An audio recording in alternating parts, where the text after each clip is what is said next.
যত্ন নিয়ে আমরা সবাই কম বেশি চিন্তিত, তবে হেয়ার ওয়াশের সময় কিছু ভুলের কারণে অজান্তেই হয়তো চুলের ক্ষতি করে চলেছি। চলুন আজ জেনে নেই হেয়ার ওয়াশ বা চুল ধোয়ার সময় কমন কয়েকটি ভুল ও তার সমাধানের ব্যাপারে। নাম্বার 1, শ্যাম্পু ব্যবহারের আগে চুল ও মাথার ত্বক ভালোভাবে ভিজিয়ে না নেওয়া।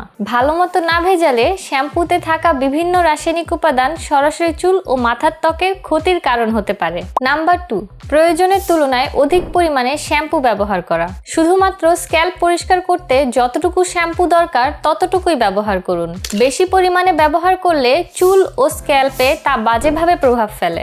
নাম্বার 3, কন্ডিশনার ব্যবহার না করা। চুলের বেস্ট ফ্রেন্ড বলা হয়ে থাকে কন্ডিশনারকে। কন্ডিশনার ব্যবহার না করার ফলে শ্যাম্পুর পরে যে ড্রাইনেস তৈরি হয় তা থেকে চুলে নানা ধরনের সমস্যা দেখা দেয়। নাম্বার 4, সঠিক তাপমাত্রায় পানি ব্যবহার না করা।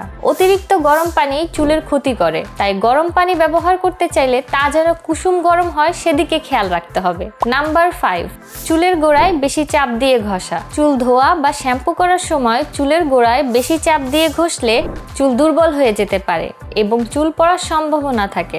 যদি এই ভুলগুলো এড়িয়ে চলেন তবে চুল থাকবে হাইড্রেটেড, ফলে কম ভাঙবে। ফ্রিজি নয় বরং ফ্যাশনেবল থাকবে।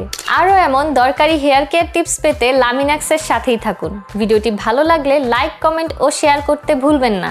চুলের সমস্যা নিয়ে আপনার যে কোনো জিজ্ঞাসা জানাতে পারেন কমেন্টে।